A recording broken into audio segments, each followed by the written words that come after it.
आणि शेवटी एवढंच सांगतो, मी पुन्हा येईन.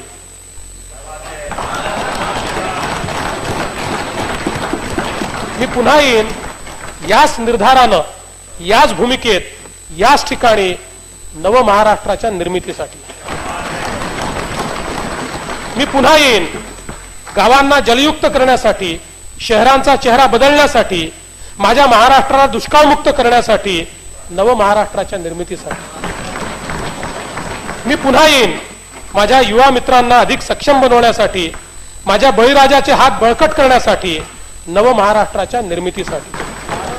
मी पुन्हा येईन याच निर्धारानं, याच भूमिकेत, याच ठिकाणी प्रत्येक व्यक्तीची साथ घेत, त्याचा हात हातात घेत, माझ्या महाराष्ट्राला एक नवीन रूप देण्यासाठी, नव महाराष्ट्राच्या निर्मितीसाठी मी पुन्हा येईन. धन्यवाद अध्यक्ष महोदय.